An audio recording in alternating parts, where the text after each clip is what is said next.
Hello and welcome to another device overview from sammobile.com.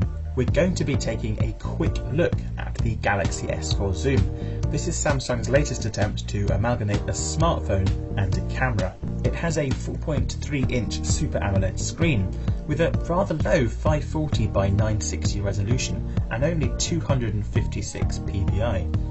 It is protected by Corning's latest Gorilla Glass 3, but we're not convinced that with these specs it can justify its position in the flagship S4 lineup. Even so, as a phone it performs fairly well, powered by a dual-core 1.5 GHz processor and 1.5 GB of RAM.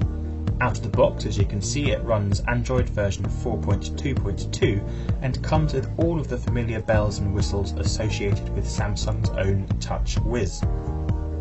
As a camera, it looks fairly okay on paper, with a 16 megapixel sensor, Xenon flash and 10 times optical zoom. There's also space for a micro SD card, where you can hold an additional 64 GB of memory. The camera app is a slightly evolved and tweaked version of what we saw in the original Galaxy camera. It's probably the most impressive thing about the device. There are several new settings and the whole interface feels much more polished. You're able to control some of the settings, like in expert mode, using the dial around the zoom on the front, which we liked an awful lot. As well as a full manual control in expert mode, it has a number of smart modes. The Galaxy S4 Zoom will choose the right settings for you based on what you want to get.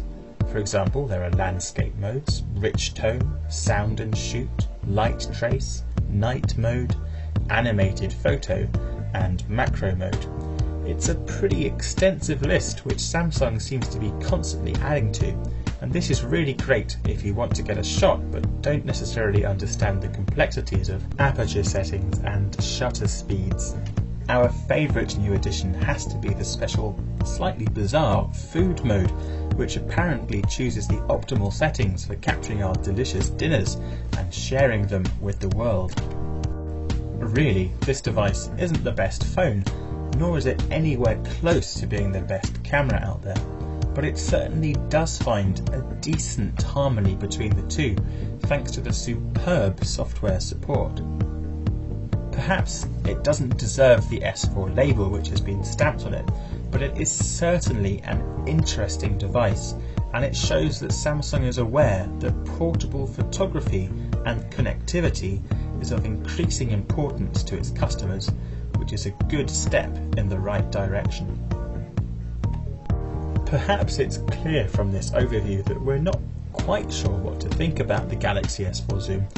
So we'd really appreciate your comments and feedback to let us know what you guys think. Thanks very much for watching, and don't forget to subscribe.